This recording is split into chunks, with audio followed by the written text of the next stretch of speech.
ನಾ ಕರ್ಕಿನ ಕೈ ಬಿಟ್ರು ಕರಿಕಿ ನನ್ನ ಕೈ ಬಿಡೋಂಗೆ ಕಾಣವಲ್ತ್ರಿಪ್ಪ. ಹಿಂಗಾಗಿ ಹಿಂದೆ ಕರ್ಕಿ ಮೇಲೆ ವಿಡಿಯೋ ಮಾಡಿದ್ವಲ್ಲ, ಅದ್ರ ಮೇಲೆ ಕಮೆಂಟ್ ಹಾಕತ್ತೀರಿ. ಅಣ್ಣ ಗಾಡಿ ಓಡಾಡಿಲ್ಲ ಆ ಜಾಗ ಆದರೂ ಕರಿಕೈತಿ, ಅಣ್ಣ ದ್ವಿದಳ ಬೆಳೆ ಮಾಡೇವಿ ಆದರೂ ಕರಿಕೈತಿ, ಅಣ್ಣ ಗೊಬ್ಬರ ಎಲ್ಲ ಹಾಕಿ ಸಡ್ಲಿಟ್ಟಿವೆ ಆದರೂ ಕರಿಕೈತಿ ಅಂತ ಹೇಳಿ.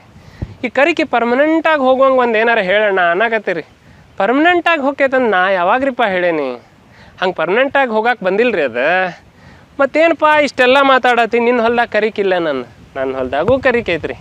ಆದ್ರೆ ಆ ಕರಿಕಿ ಮತ್ತು ಬೆಳೆ ನಡು ಒಂದು ಸ್ಪರ್ಧೆ ನಡೀತಿರ್ತೈತೆ. ಬರೀ ಇದಷ್ಟೇ ಅಲ್ಲ, ಯಾವುದೇ ಕಳೆ ಯಾವುದೇ ಬೆಳೆ ಇರಲಿ ಅದ್ರ ನಡು ಒಂದು ಸ್ಪರ್ಧೆ ಇರ್ತೈತೆ, ನಾ ಮುಂದೆ ಅಂಥೇಳಿ.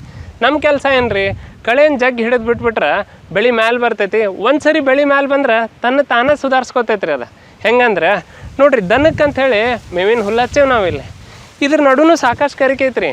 ಬ್ಯಾಸ್ಗ್ಯಾಗ ಒಂದಿಟ್ಟು ಎತ್ತಿನ ಗಳೆ ಹೊಡೆದು ಸಡ್ಲಿಟ್ಟೇವೆ ಅಷ್ಟೇ ಬಿಟ್ರೆ ಮುಂದೆ ಈ ಹುಲ್ಲು ಮ್ಯಾಲೆ ಬೆಳೆದಂಗೆ ಈ ಕರ್ಕಿ ನೋಡ್ರಿ ಕಳ್ಳನಾಶಕ್ಕೆ ಹೊಡೆದವ್ರಿಗತೆ ಹೆಂಗೆ ಇಂಥ ದೋ ಅಂತ ಮಳೆ ಹತ್ತದಾಗ ಸಹಿತ ಒಣಗಿ ನಿಂತೈತಿ. ಏ ಮಗನ ಸುಳ್ಳು ಹೇಳತ್ತಿತ್ತು, ನೀನು ಕಳ್ಳನಾಶಕ್ಕೆ ಹೊಡೆದೆ ಅನ್ನೋ ಪ್ರಾಣಿಗಳು ಇರ್ತಾವ್ರಿ.